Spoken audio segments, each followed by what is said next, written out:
Hi hello నమస్తే welcome to విజయ మా ఊరు ఆడియో బుక్స్ ఛానల్. నేను విజయలక్ష్మిని. ఫ్రెండ్స్, నవల స్రవంతిలో ఈరోజు మరో చక్కటి ఉత్కంఠభరితమైనటువంటి నవలను మీ ముందుకు తీసుకొచ్చానండి. ఈ నవల ప్రముఖ అంతర్జాల పత్రిక సహరిలో సీరియల్గా ప్రచురించబడిన నవల. రచన ప్రముఖ రచయిత శ్రీ ఇందూ రమణ. సో మరి ఇప్పుడు మీకు వినిపించబోతున్నాను హవేలీ నవల ఆడియో మొదటి భాగం. అర్ధరాత్రి. శీతాకాలపు వెన్నెలని వెంట తరుముతున్న చలి చీకటితో చిక్కబడుతోంది.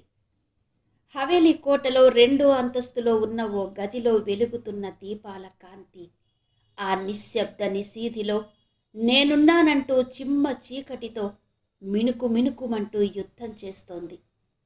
అక్కడక్కడ చెట్ల కొమ్మల్లో దాక్కున్న తీతువు పిట్టల అరుపు కర్ణ కఠోరంగా వినిపిస్తోంది.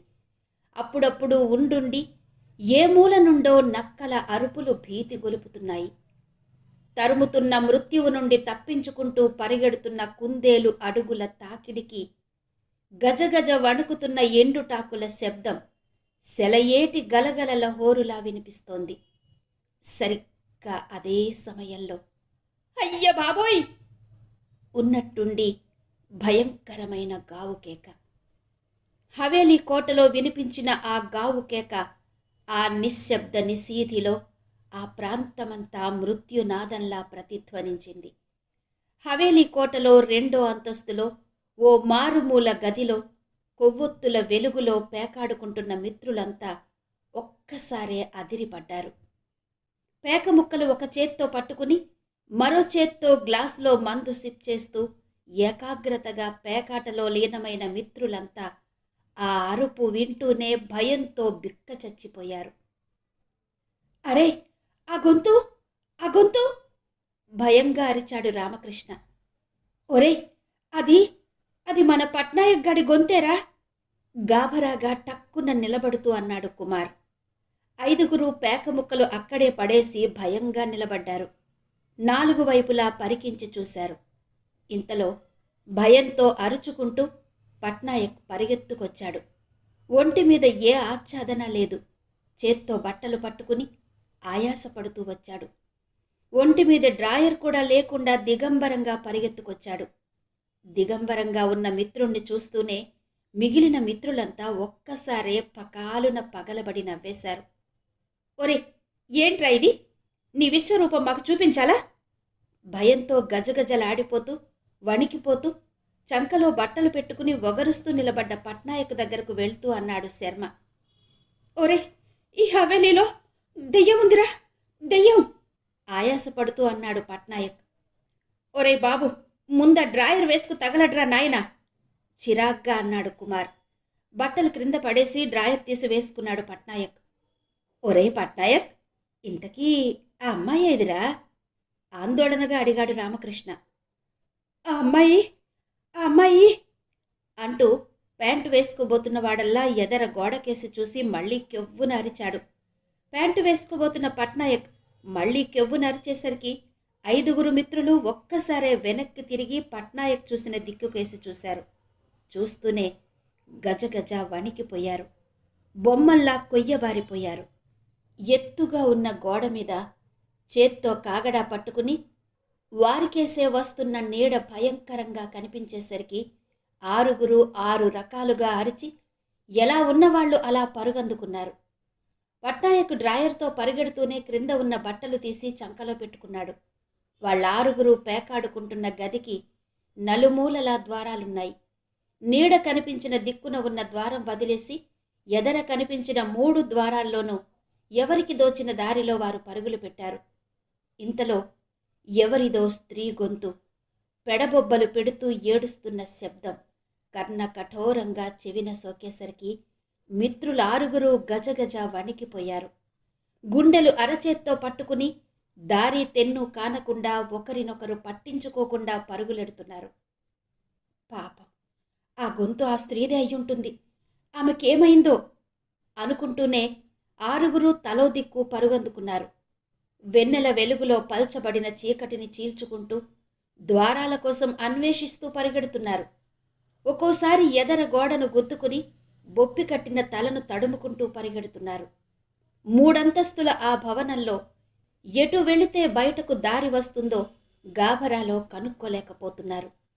తలుపులు లేని ద్వారాలు కావడంతో ఎటుబడితే అటు దోచిన దిక్కుకు ప్రాణభయంతో పరిగెడుతున్నారు. రెండో అంతస్తులోనున్న గదులన్నీ తిరుగుతూ ఒకరినొకరు గుద్దుకుంటూ అక్కడికక్కడే పరిగెడుతున్నారు. అసలే చీకటి. ఆ చీకట్లో మసగ్గా కళ్లకు అగుపిస్తున్న ద్వారాల గుండా పరుగులెడుతూ ఒకరినొకరు చేతులు పట్టుకునే ప్రయత్నం చేస్తున్నారు. కానీ ఎవరికి వారు పారిపోవాలనే ధ్యాసలో ఉన్నారు. ఒక్కో దగ్గర ద్వారం ఆనక గోడకు గుద్దుకుంటూ పడుతూ లేస్తూ పరిగెడుతున్నారు. ఆ స్త్రీ గొంతు భయంతో అరుస్తూ తమనే వెంబడిస్తున్నట్టే ఉంది. శబ్దం రాను రాను దగ్గరవుతుంటే మిత్రులారుగురు మరింత కంగారుగా పరిగెడుతున్నారు. అయ్యో, ఆ స్త్రీ ఎంత భయపడుతోందో! ఆగి ఆమెను కూడా తమతో తీసుకుపోతేనో? పరుగెడుతున్న నాగరాజుకు ఆ ఆలోచన కలగడంతోనే టక్కున ఆగాడు. నాగరాజు చెయ్యి పట్టుకుని పరిగెడుతున్న శర్మ ఉన్నపడంగా టక్కున నాగరాజు ఆగిపోవడంతో ముందుకు పరిగెడుతున్నవాడు వెనక్కి బంతిలా వచ్చి తూలిపడ్డాడు. ఏరా, ఆగవే! తనని తాను నిలదొక్కుంటూ ఆందోళనగా అడిగాడు శర్మ. పాపం, ఆవిడని వదిలేయడం మంచిది కాదు కదరా. మనల్నే వెతుక్కుని వస్తున్నట్టుంది కదా. భయంతో అరుస్తున్న అరుపులు వినిపిస్తున్న గది వైపు చూస్తూ అన్నాడు నాగరాజు. నిజమే, కానీ సంశయంగా అన్నాడు శర్మ. ఇంతలో భయంతో అరుస్తున్న ఆ అరుపులు ఉన్నట్టుండి ఆగిపోయాయి. అంతటా గాఢ నిశ్శబ్దం ఆవరించుకుంది.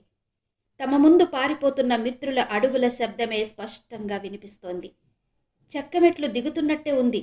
దబదబమంటూ పరిగెడుతున్న అడుగుల శబ్దం లోయలోకి పడిపోతున్నట్టు వినిపిస్తోంది.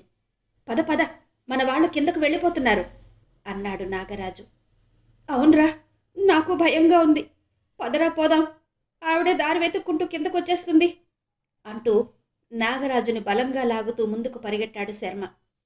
గోడ మీద పాకుతూ వెంటబడిన నీడ వాళ్ళిద్దరినీ అనుసరిస్తూనే ఉంది. నాగరాజు కోసం వెనక్కి తిరిగిన శర్మ గోడ మీద భయంకరంగా కనిపించిన నీడని చూస్తూనే మరింత భయంతో నాగరాజుని ఈడ్చుకుంటూ దౌడు తీశాడు. శర్మ అంత బలంగా లాగేసరికి ఆలోచిస్తూ నిలబడ్డ నాగరాజు తూలి పడబోయి నిలదొక్కుని శర్మ వెంట పరిగెత్తాడు. పట్నాయకు వగరుస్తూ గది దాటి మరో గదిలోకి పరిగెడుతున్నారు. సింహద్వారం ఎక్కడా తారసపడడం లేదు. ఎటు పరిగెట్టినా దారి తెన్ను కానరావడం లేదు. చేత్తో పట్టుకున్న బట్టలు వేసుకుందామనుకున్నా క్షణం నిలబడాలంటే భయంగా ఉంది. బయటకు పారిపోయి దారిలో ఎక్కడో బట్టలు తొడుక్కోవచ్చన్న ఆలోచనతో పరిగెడుతున్నాడు పట్నాయక్. ఆరుగురు ఎవరి దారిలో వారు భయంతో అభద్రతాభావంతో హవేలీ కోటలో నుండి బయటపడడానికి దారి వెతుక్కుంటూ పరిగెడుతున్నారు. భయంతో వారి గుండెలు అలసిపోతున్నాయి. మిత్రుల కోసం ఆలోచించే స్థితిలో లేడు పట్నాయక్. అందరిలోకి పట్నాయకే పెద్దవాడు. పేరు పరపతి ఉన్నవాడు. రాష్ట్రంలోనే ప్రముఖ పత్రికకి స్థానిక విలేకరిగా పనిచేస్తున్నాడు. అందుకే కొంత పొగరు కొంత వగరు కలగలిసిన తలబిరుసున్నవాడు పట్నాయక్. పెద్ద పెద్ద రాజకీయ నాయకులకు పెద్ద పెద్ద పోలీస్ ఆఫీసర్లకు కూడా భయపడని పట్నాయక్కి చీకటన్నా చీకట్లో సంచరించే దయ్యాలన్నా మహాభయం. దేవుడినైనా లెక్క చెయ్యను గాని దెయ్యమంటే దడరా బాబు అంటుంటాడు మిత్రులతో.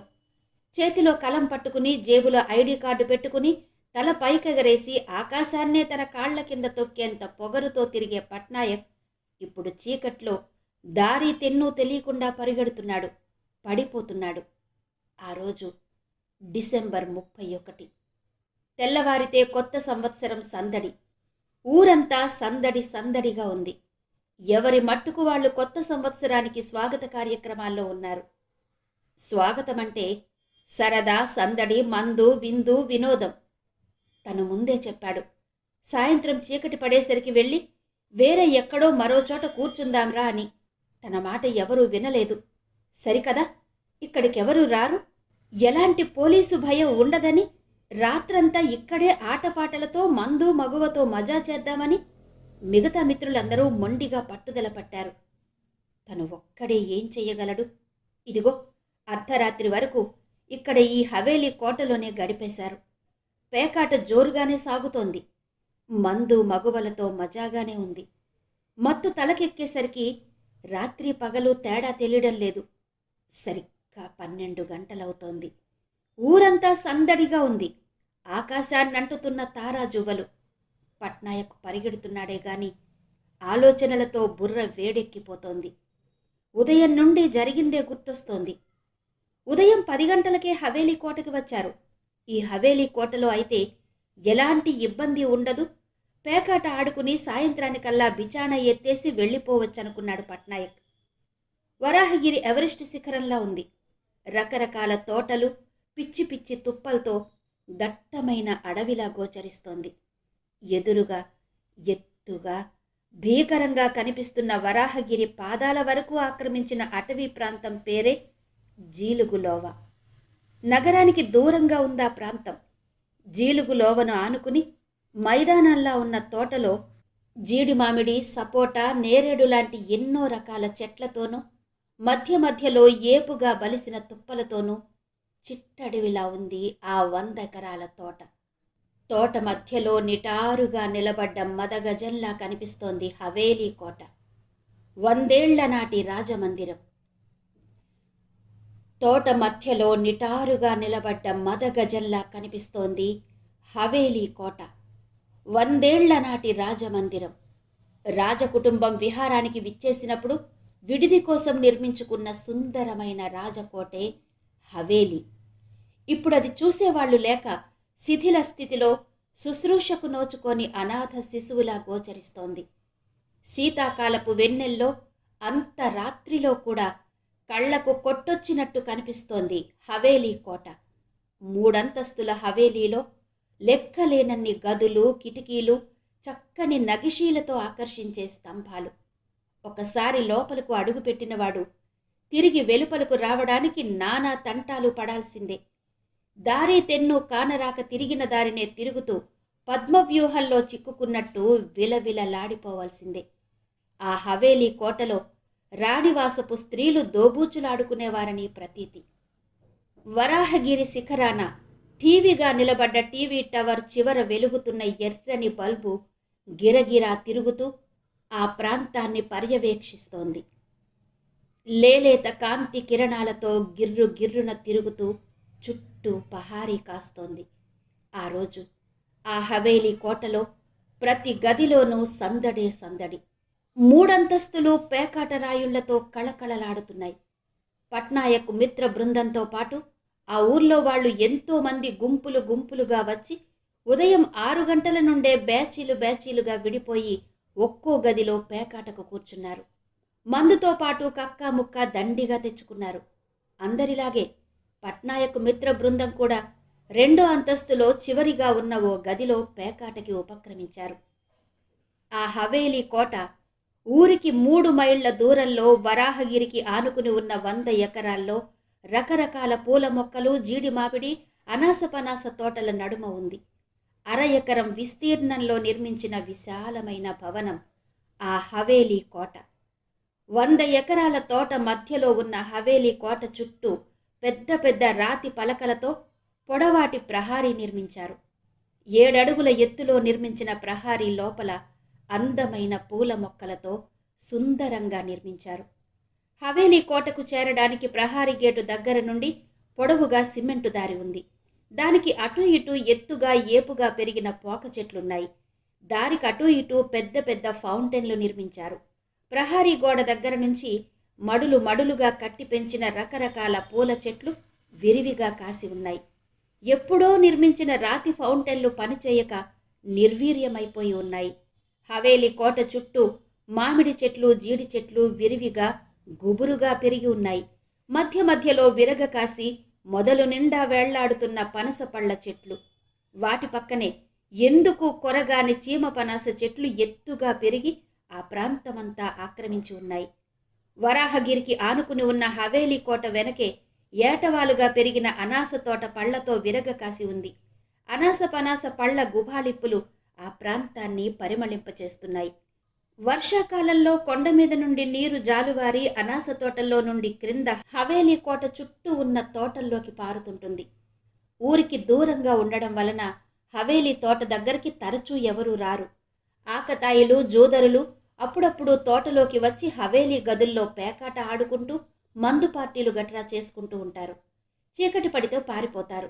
రాత్రివేళ పిట్ట మనిషి కూడా ఉండడు. పోలీసులు కూడా హవేలీ కోటకేసి కన్నెత్తి చూడరు.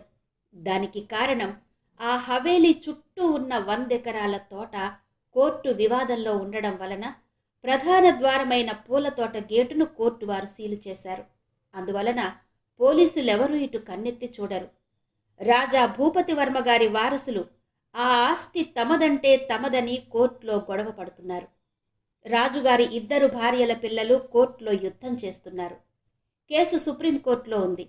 గత కొన్నేళ్లుగా క్రింద కోర్టుల నుండి పై కోర్టు వరకు వివాదం కొనసాగుతూనే ఉంది. ఈ హవేలీ తోటకు కాపలా కాసేవారు లేక, కాపాడే దిక్కు లేక ప్రస్తుతం తుప్పలు పెరిగి విషపురుగుల నిలయమైపోయింది. ఆ తోటంతా పెద్ద పెద్ద పుట్టలు బలిసి పాములకి ఆలవాలంగా మారిపోయింది. పట్నాయక్ మిత్ర బృందానికి హవేలీలో పేకాట ఆడడం కొత్తేమీ కాదు. అయితే ఏ ఆదివారం పూటో సెలవు రోజునో ఆట విడుపుగా వచ్చి సాయంత్రానికల్లా దుకాణం మూసేసి వెళ్ళిపోయేవారు. ఆ రోజు డిసెంబర్ 31 కావడంతో రోజంతా పేకాట ఆడి రాత్రి మందు మగువతో ఇక్కడే మజా చెయ్యాలని నిర్ణయించుకున్నారు మిత్రులంతా. ఏడాది కోమారు ఏం చేసినా తప్పు కాదన్నది వారి సిద్ధాంతం. పట్నాయక్కి మాత్రం రాత్రంతా ఇక్కడ గడపడం సుతరాము ఇష్టం లేదు. ఆ మిత్ర బృందంలో పట్నాయక్ విలేకరి కావడం వారికి కొండంత ధైర్యం. ఒకవేళ తప్పిదారి పోలీసులు వచ్చి పట్టుకున్నా పట్నాయక్ పలుకుబడితో తప్పించుకోవచ్చన్నది వాళ్ళందరి ఆశ, ఆలోచన. రామకృష్ణ భూముల వ్యాపారి. కుమార్కి దేవాలయంలో ఉద్యోగం. శర్మ అన్నదానంలో గుమాస్తాగా పనిచేస్తున్నాడు. నాగరాజు రాజకీయ నాయకుల వెనుక తిరిగే చోటా నాయకుడు.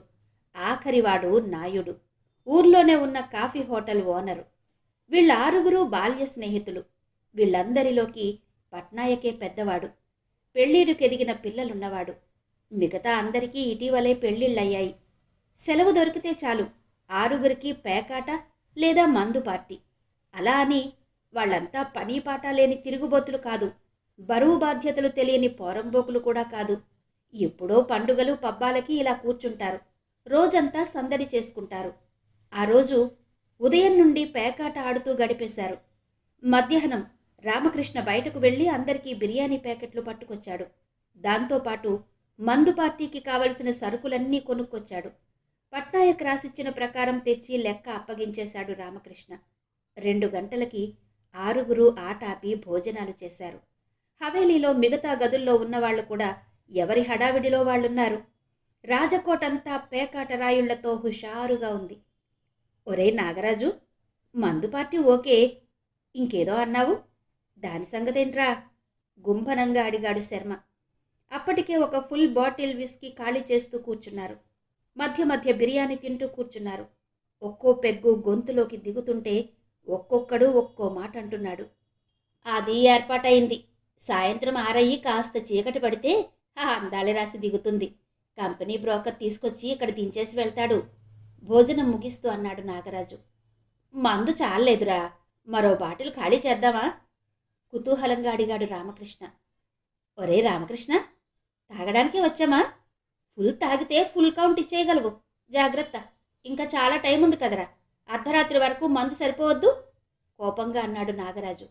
నాగరాజు చిరాకు పడేసరికి మిగతా వాళ్ళు నోరెత్తలేదు. 2-3 పెగ్గులతోనే సరిపెట్టుకున్నారంతా. భోజనాలు కాగానే మళ్లీ పేకాటలో పడ్డారు. ఒరే నాగరాజు, చీకటి పడితే ఇక్కడ నుండి వెళ్ళిపోదాన్రా ప్లీజ్, పేక ముక్కలు పంచుతూనే అన్నాడు పట్నాయక్ భయంగా. ఇక్కడి నుంచి ఇంకెక్కడికి వెళ్తాన్రా? బయట ఎక్కడన్నా అయితే పోలీస్ రైడింగ్ తప్పక ఉంటుంది. ఈరోజు ఇక్కడే హ్యాపీ న్యూ ఇయర్ సెలబ్రేట్ చేసుకుందాన్రా, ముక్కలు సర్దుకుంటూ అన్నాడు నాగరాజు. నాకెందుకో భయంగా ఉందిరా. చీకటి పడితే ఈ హవేలీ కోటకి ఎవరు రారు కదరా. హవేలీలో దెయ్యాలు తిరుగుతుంటాయని అంటారు అందరూ, భయం భయంగానే అన్నాడు పట్నాయక్. పోరా, ఎవరో కుర్ర కుంకలకి చెప్పు. ఈ రోజుల్లో దెయ్యాలేమిట్రా? అంత పెద్ద ట్రాష్, పెద్ద విలేకరివి. నువ్వే దెయ్యాలున్నాయంటే మాలాంటి సామాన్యుల సంగతేంట్రా? నవ్వుతూ అన్నాడు రామకృష్ణ. ఒరేయ్, మనందరికీ తెలుసు కదరా, ఈ మధ్య ఒక వ్యక్తి రాత్రిపూట ఈ హవేలీ కోటలోకి ప్రవేశించి చచ్చిపోయాడు. ఎలా చనిపోయాడో ఎవరికీ తెలియదు. అందరూ దెయ్యం చంపేసిందనే అన్నారు. చివరికి పోలీసులు పాము కాటు వలన చనిపోయాడని కేసు మూసేశారు. భయంగా అన్నాడు పట్నాయక్. ఒరేయ్ ముసలి, మనం 6 ఉన్నాం. ఇంకా మనతో పాటు మిగతా గదుల్లో కూడా ఎంతోమంది ఉన్నారు. ఇంతమందిని ఒక్కసారే ఆ దెయ్యం చంపేస్తుందా? పక్కపక్క నవ్వుతూ అన్నాడు కుమార్. పట్నాయక్కి ఆట బాగా పడింది. ఇక తనేం మాట్లాడలేకపోయాడు. పైపెచ్చు ఆట బాగా పడ్డమే కాదు, జోకర్ కూడా ముక్కల్లో కనిపించేసరికి పట్నాయక్ ఆట మైకల్లో పడి మౌనంగా ఉండిపోయాడు. ఆనందంతో మరి నోరెత్తలేదు. ఏరా మాట్లాడవు? కొంపదీసి ఆట బాగా పడిందేంట్రా బాబు, మేమంతా డ్రాప్ అయిపోతాం చిన్నగా నవ్వుతూ అన్నాడు నాగరాజు. దొంగ నా కొడుకులు, నా ఆట కనిపెట్టేసినట్టున్నారు మనసులోనే అనుకుంటూ. అబ్బే అదేమీ లేదురా, ముక్క ముక్కకి అసలు జాయింటే లేదు. ఆడితే ఫుల్ కౌంట్ అయిపోతుందని ఆలోచిస్తున్నా. మీరు ఆడండి, నువ్వే ముక్కెత్తాలి, ఆడరా రామకృష్ణ అంటూ రామకృష్ణ మీద కసురుకున్నాడు పట్నాయక్, లోలోన ముసిముసిగా నవ్వుకుంటూ. సీక్వెన్సీలో ఆరితేరిన ఆటగాడు పట్నాయక్. 13 ముక్కలు విడివిడిగా పడ్డా ఆట చేసి చూపించే సత్తా ఉన్నవాడు. ఒక్కోసారి డీల్ షో చూపించి అందరి దగ్గర ఫుల్ కౌంట్లు లాగేస్తుంటాడు. మంచి జోదరి. పేక ముక్కలు పేర్చడంలోనూ ఎవరికీ కనిపించకుండా పట్టుకోవడంలోనూ నేర్పరి. సరి సరి, నువ్వు అలాగే అంటావు, సడన్గా ఆట చూపిస్తావు అంటూ సణుక్కుంటూ ముక్క తీశాడు రామకృష్ణ. సాయంత్రం అయిపోతోంది. చీకటి నెమ్మదిగా ఆకాశాన్ని మింగేస్తోంది. హవేలీ కోటలో ఉన్న మిగతా గదుల్లో పేకాడుతున్న వాళ్లంతా చీకటి పడ్డంతో బిచాణ ఎత్తేసి వెళ్ళిపోతున్నారు. 4-5 వెళ్ళిపోతూ పట్నాయక్ వాళ్ల దగ్గరకొచ్చారు. బాస్, అందరం వెళ్ళిపోతున్నాం, చీకటి పడిపోయింది, మీరు వచ్చేయండి అంటూ చెప్పేసి వాళ్ళు వెళ్ళిపోయారు. ఒరేయ్, మనం కూడా వెళ్ళిపోదాంరా ప్లీజ్, అందర్నీ పేరు పేరునా బ్రతిమలాడాడు పట్నాయక్. నోర్మీరా, వాళ్ళంతా వెళ్ళిపోతేనే కదా మనం అమ్మాయితో మజా చేసేది. ఇదిగో ఇంకో అరగంటలో అనకాపల్లి నుండి ఆ అమ్మాయి దిగుతుంది, ఆ అమ్మాయిని చూసి వెళ్ళిపో హేళనగా అన్నాడు నాగరాజు. ఏది, ఎప్పుడొస్తుంది? అప్పుడే 6 అయిపోయింది ఆశగా ఆతృతగా అడిగాడు పట్నాయక్. మాట్లాడుకుంటూనే వాళ్ళు పేకాటలో పడిపోయారు. ఇంతలో నాగరాజు సెల్ రింగ్ అయింది. అదిగో వాళ్లే వచ్చేసుంటారు అంటూనే ఫోన్ ఎత్తాడు నాగరాజు. సార్, మేం చందనపురి చేరుకున్నాం, హవేలీ కోట ఊరవతల ఉందంటున్నారు, అక్కడికి రావాలా అట్నుంచి బ్రోకర్ అడిగాడు. ఆటోలోనే వచ్చారా అడిగాడు నాగరాజు. చందనపురి వరకు ఆర్టీసీ బస్సులో వచ్చాం సార్, ఇప్పుడే హవేలీ కోట అడ్రస్ అడిగి ఆటో ఎక్కాం అవతల నుండి బ్రోకర్ చెప్పాడు. మీరు నేరుగా హవేలీ కోట దగ్గరకు రండి, గేటు దగ్గర నేను నిలబడి ఉంటాను అంటూనే తన పేక ముక్కలు పక్కన పడేసి నేను డ్రాప్ అవుతున్నాన్రా అంటూ గబగబా లేచాడు నాగరాజు. ఆట మధ్యలో ఎలారా కోపంగా అడిగాడు పట్నాయక్. వాడాడితే కదా తనకి కౌంట్ దొరికేది అని మనసులోనే మురిసిపోతూ.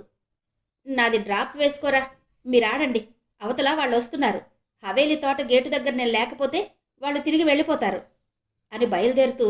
ఒరేయ్, పటాకీగాడిది ఆట బాగా పడ్డట్టే ఉంది, కంగారు పడుతున్నాడు, జాగ్రత్త చూసుకోండి రోయ్ అన్నాడు నాగరాజు. అలాగే లేరా, వెళ్ళు వెళ్ళు గాబరాగా అన్నాడు కుమార్. అప్పటికే చీకటి అలముకుంది. పేకాట కోసం వెలిగించిన కొవ్వొత్తుల్లో ఒక కొవ్వొత్తి పట్టుకుని దారి వెతుక్కుంటూ 2వ అంతస్తు నుండి చెక్క మెట్ల మీద నుండి గబగబా దిగాడు నాగరాజు. హవేలీ కోటలో ఉదయం నుండి పేకాట ఆడిన బ్యాచ్లన్నీ వెళ్ళిపోయాయి. ఏ గదిలోనూ అలికిడి లేదు. నాగరాజు కిందికి వెళ్లగానే మరో కొవ్వొత్తి వెలిగించి 4 మూలలా 4 కొవ్వొత్తులు సర్దుకుని ఆటలో నిమగ్నమైపోయారు మిగతా మిత్రులు. అరగంటలో ఓ స్త్రీని వెంటబెట్టుకునొచ్చాడు నాగరాజు. ఆమెకి 30 ఏళ్లుంటాయి. కానీ అందంగా నాజూగ్గా ఉంది. తల నిండా మల్లెపూలు తురుముకుని పల్చటి షిఫాన్ చీరలో అప్సరసలా కనిపించింది మిత్రులందరికీ. ఈమెను తీసుకొచ్చినతని ఏడి? శర్మ కుతూహలంగా అడిగాడు. వెళ్ళిపోయాడు, ఉదయం 6 గంటలకల్లా వచ్చేస్తానన్నాడు. మనిషో వెయ్యి రెడీగా ఉంచండి ఆ అమ్మాయి కేసి ఆబగా చూస్తూ అన్నాడు నాగరాజు. సరే సరే, ముందు నువ్వు కూర్చో, అందరి పటాసు దట్టించి బిర్యానీ కానిచ్చేసి అసలు విషయానికి వద్దాం గుంభనంగా అన్నాడు పట్నాయక్. మిత్రులు 6 పేకాట ఆపేసి మందు కొడుతూ కూర్చున్నారు. ఆవిడ కూడా వారితో పాటు మందు మజా చేస్తూ మధ్య మధ్యలో అందరి పక్కకి వెళ్ళి కూర్చుని మందు అందిస్తూ వాళ్ళని తన చేష్టలతో రెచ్చగొడుతూనే తాను 2 పెగ్గులు లాగించేసింది. నీకు రోజు ఇలా మజా దొరుకుతుందా? మందు మత్తు తలకెక్కుతుంటే ఆమె శరీరాన్ని ఓ చేత్తో తాకుతూ అన్నాడు పట్నాయక్. రోజు ఇలా మందు మజా ఉండదు. ఎవడో ఒకడు తలమాసినోడు వస్తాడు. మా వృత్తే అది కదా, ఖాళీగా ఎలా ఉంటాం అంటూనే హ్యాండ్ బ్యాగ్లో నుంచి కొన్ని తీసి బయటకు పెట్టింది. వాటిని చూస్తూ, చాలా జాగ్రత్తలు పాటిస్తున్నావే? శర్మ కళ్ళు మిటకరిస్తూ అన్నాడు. మిమ్మల్ని భరించగలం గాని మీ రోగాల్ని భరించగలమా? మా పెదవుల మీద నవ్వు లేకపోతే మమ్మల్ని పలకరించే నాదుడే ఉండడు వెటకారంగా అందామె. అవన్నీ నీకెందుకురా శర్మ? నీకు కావలసింది నువ్వు తీసుకో. మత్తు తలకెక్కి మాట్లాడలేకపోతున్నాడు కుమార్. వాళ్ల మందు పార్టీ పూర్తయ్యేసరికి 10 దాటి 11 గంటలవుతోంది. అందరూ మత్తుగా తాగి మైకంలో ఉన్నారు. ఆమె వాళ్ళందర్నీ చూస్తూ చిన్నగా నవ్వుకుంది. ఆమె 2 పెగ్గులు తాగింది. వాళ్ళని మాత్రం మత్తుగా తాగించేసింది. తనని ఇక్కడకు తీసుకొచ్చిన బ్రోకర్ ముందే చెప్పాడు, 6 6,000 ఇస్తారు, వాళ్ళు చెప్పినట్టు నడుచుకోవాలి, ఉదయం 6 గంటకి నేను వచ్చి తీసుకొచ్చేస్తాను అని. ఆ విషయం ఆమె మనసులో మెదులుతూనే ఉంది. ఒక రోజుకి 1000 సంపాదించడమే కష్టం. అలాంటిది ఒక్కరోజే 6,000 వస్తాయనేసరికి ఒప్పుకుని అక్కడి నుండి ఇక్కడికొచ్చింది. వీళ్ళు మందులో మునగడం ఒక విధంగా తనకు మంచిదే. అందుకే అదును దొరికింది కదా అని తను 2 పెగ్గులు తాగి వాళ్లని పూర్తిగా రెచ్చగొట్టి తాగించగలిగింది. మనసులోనే మననం చేసుకుంటూ వాళ్ల కేసి చూసింది ఆమె. అందరూ తన మీద యుద్ధానికి సిద్ధంగా ఉన్నారని చూస్తూనే పసిగట్టేసింది. ఒరే, నేను మీ అందరిలోకి పెద్దోణ్ణి, అందుకే ముందు నేనే తీసుకెళ్తాను. ఊగుతూ జోగుతూ లేచి ఆమెను సమీపించాడు పట్నాయక్. నేను మీ అందరిలోకి చిన్నోణ్ణి, నేనే మత్తుగా అన్నాడు శర్మ. శర్మ, పోనీలేరా, ముసలోని పోనీ. పోరా పట్నాయక్ పో. ఇలా వెళ్ళి అలాగొచ్చాయిక ఎంజాయ్ చెయ్యి. ఏడాదికో మారు తప్పు చేస్తున్నాం, జాగ్రత్త. పక్కపక్క నవ్వుతూ అన్నాడు నాగరాజు. సరిగ్గా అప్పటికింకా 12 కావడానికి పావుగంటే మిగిలింది. షర్టు గుండీలు విప్పుకుంటూ ఆమె భుజం మీద ఓ చెయ్యి వేసి పక్కనే ఉన్న మరో గది మూలకు తీసుకుపోయాడు పట్నాయక్. ఒరేయ్, 12 గంటలవుతోంది. ఆ సంచిలో కేక్ తీయండి. 12 అయ్యేసరికి హ్యాపీ న్యూ ఇయర్ చెప్పుకోవాలి. అందర్నీ హుషారుపరిచాడు కుమార్. అవునరా, ఈరోజు మన పండగ ఇది కదా అంటూ శర్మ హుషారుగా కేక్ బయటకు తీశాడు. మిత్రులు 5 వాచీలకేసి చూస్తూ క్షణాలు లెక్కేస్తూ కూర్చున్నారు. వాళ్ల గుండె శబ్దం కూడా వాళ్ళకి వినిపించేంత నిశ్శబ్దంగా కూర్చున్నారు. లోపల గదిలో పట్నాయక్ ఒక్కొక్కటే వలువలు వలిచే పనిలో ఉన్నాడు. వెన్నెల కావడం వలన లేలేత వెలుగు ఆ గదిలోకి చొచ్చుకొస్తోంది. నువ్వు చాలా అందంగా ఉన్నావు, నీ పేరు? అడిగాడు పట్నాయక్. మీకు నేను కావాలా, నా పేరు కావాలా? మీకు ఎలా నచ్చితే అలా పిలుచుకోండి. ఈరోజు నేను మీ సొంతం కదా. చిన్నగా నవ్వుతూ పట్నాయక్ ఒడిలో ఒదిగిపోతూ అందామె. హఠాత్తుగా అప్రయత్నంగా ఎదర గోడకేసి చూశాడు పట్నాయక్. తెల్లటి గోడ మీద లేలేత వెన్నెల వెలుగులో స్పష్టంగా కనిపిస్తూ నెమ్మదిగా నడుస్తోన్న నీడని చూస్తూనే అదిరిపడ్డాడు పట్నాయక్. జుత్తులు విరబోసుకుని గోడంతా ఆక్రమించి ఉన్న స్త్రీ ఆకారం పిశాచిలా గోచరించింది. ఆ నీడను చూస్తూనే భయంతో ఒక్క ఉదుటున ఆమె మీద నుండి లేచి పక్కనే ఉన్న బట్టలు చేతబట్టి అయ్య బాబోయ్ అని అరుచుకుంటూ పరుగందుకున్నాడు పట్నాయక్. జరిగిందంతా కళ్ల ముందు కదలాడేసరికి పట్నాయక్కి ముచ్చెమటలు పట్టాయి. తను ముందే అనుకున్నట్టు చీకటి పడగానే వెళ్ళిపోవాల్సింది మనసులోనే అనుకున్నాడు పట్నాయక్. క్రింద గదులన్నీ తిరిగి తిరిగి ఎలాగో ఆ చీకట్లోనే హవేలీ కోట వెలుపలకు చేరుకున్నాడు రామకృష్ణ. అప్పటికే భయంతో అరిచిన ఆమె అరుపులు ఆగిపోయి అరగంట అయింది. ఏమైందో, కొంపతీసి చచ్చిపోలేదు కదా మనసులోనే జడుసుకున్నాడు. హవేలీ కోట దాటి సిమెంటు చప్టా మీద నుండి తిన్నగా పరుగందుకున్నాడు. ఎదురుగా పెద్ద గేటు లీలగా కనిపిస్తోంది. హవేలీలో ఉన్నట్టు ఇక్కడ చీకటి లేదు. శీతాకాలం వెన్నెల్లో పూలతోట అస్పష్టంగా కనిపిస్తోంది. సిమెంటు దారి కూడా మెరుస్తూ స్వాగతిస్తోంది. హవేలీ చుట్టూ ఉన్న పూలతోట ప్రహారీ గేటు దగ్గరకు పరుగందుకున్నాడు పట్నాయక్. అక్కడ ఎవరో ఉన్నట్టున్నారు. గేటు దగ్గర నిలబడి తనకేసే చూస్తూ కనిపించేసరికి ఎవరబ్బా అనుకుంటూ టక్కున ఆగిపోయాడు. కొంపతీసి దెయ్యమే ఇక్కడ కాపు కాయలేదు కదా. భయం భయంగా అడుగులు అడుగు వేసుకుంటూ అక్కడ నిలబడ్డ నీడ ఎవరిదో అంచనా వేసుకుంటూ నడిచాడు పట్నాయక్. రామకృష్ణ హవేలీ కోటలో నుండి క్రింద గదుల దగ్గరకు వచ్చేసరికి ఎవరో ఎదర నిలబడి పలకరించేసరికి ఉలిక్కి పడ్డాడు. చీకట్లో చెయ్యి ఊపుతున్న ఆ ఆకారాన్ని చూసి క్షణం జడుసుకున్నాడు. ఒరే, ఎవడ్రా అది? నేను నాగరాజుని, రండి రండి, ద్వారం కనిపించింది నెమ్మదిగా అరుస్తున్నాడు. ఓ నాగ నువ్వెట్రా అంటూ పరిగెట్టుకుని నాగరాజును చేరాడు రామకృష్ణ. అప్పటికే పట్నాయక్ ప్రహారీ గేటు దగ్గరకు చేరుకున్నాడు. అక్కడ నిలబడ్డది కుమారని గ్రహించి ఊపిరి పీల్చుకున్నాడు. మిత్రులు 6 పూలతోట గేటు దగ్గర కలుసుకున్నారు. ఒరేయ్, ఆమె ఆమె ఇంకా రాలేదురా విచారంగా అన్నాడు పట్నాయక్. నువ్వే కదరా లోపలకు తీసుకెళ్ళావు, అక్కడేం జరిగింది?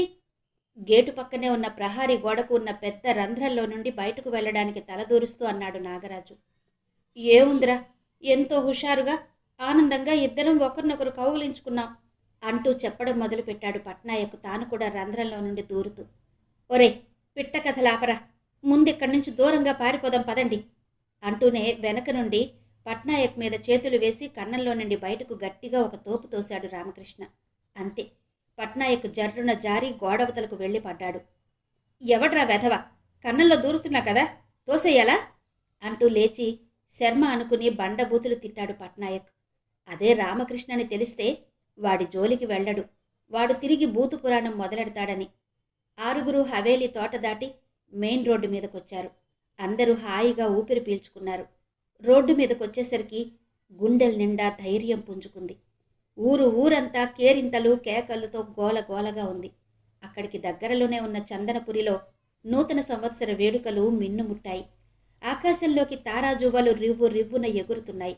ఆకాశంలో హరివిల్లుల తారాజువ్వలు చిచ్చుగుడ్లు వెలుగులు వెదజల్లుతున్నాయి.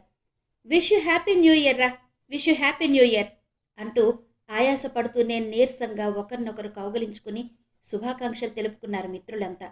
దూరంగా కనిపిస్తున్న హవేలీలో మిణుకుమంటూ వెలుగుతున్న కొవ్వొత్తుల వెలుగు ఆరిపోతున్న చితిమంట వెలుగులా గోచరించేసరికి 6 భయంతో పరుగందుకున్నారు.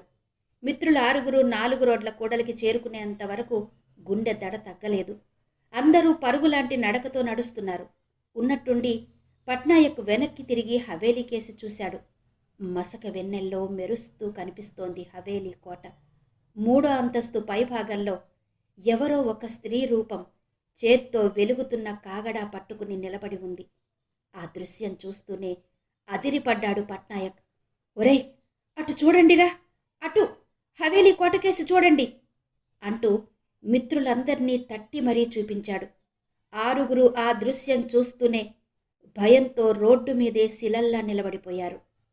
ఉదయాన్నే చందనపురి చేరుకున్నాడతను. రాత్రి తాను నాగరాజుకు అప్పగించిన స్త్రీని దగ్గరుండి తీసుకెళ్లడానికి అనకాపల్లి నుండి మొదటి బస్సుకే వచ్చేశాడు. క్యాంటీన్లో టీ త్రాగి ఆటోలో బయలుదేరాడు. చందనపురి నుండి 3 కిలోమీటర్ల అవతల ఉంది హవేలీ కోట. నిన్న సాయంత్రం హవేలీ కోట బయటే నిలబడి తను ఆమెను అప్పగించాడు. అక్కడే ఉంటుంది అనుకుంటూ తనకు రాబోయే కమిషన్ లెక్కలు వేసుకున్నాడు. ఆమెకిచ్చే 6,000లో 600 వస్తుంది. నాగరాజు వాళ్ల దగ్గర మరో 500 అడిగి తీసుకోవాలి. ఆటోతో పాటే అతని ఆలోచనలు సాగిపోతున్నాయి. సార్, అదే హవేలీ కోట, దిగండి, గేటు వరకు రాదు, తోటంతా తుప్పలు బలిసిపోయాయి అంటూ ఆటో ఆపేశాడు ఆటో డ్రైవర్. ఇదిగో బాబు అంటూ అతని చేతికి 10 రూపాయలు ఇచ్చి హవేలీ కోట దగ్గరకు బయలుదేరాడు. మీదే ఊరండి? ఈ హవేలీలో మీకు పనేంటి? అది దెయ్యాల బంగళ. మా ఊరి వాళ్లే వెళ్ళడానికి భయపడతారు. ఆకతాయిలు పేకాటికి మందు కొట్టడానికి తప్ప ఎవరూ వెళ్లరు. ఆటోలో కూర్చున్న ఎవరో ముసలాడు అతన్ని అడిగాడు. ఆ ముసలాడు ఆటోలో దబ్బంద వైపు వెళ్తున్నాడు. ఇంకా ఆటోలో 4-5 ప్యాసింజర్లున్నారు.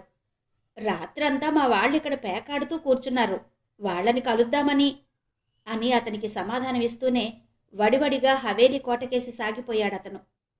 మొన్నీ మధ్య కదా కార్పెంటర్ కుర్రాడు పాము కాటేసి ఆ హవేలీ కోటలో చచ్చిపోయాడు.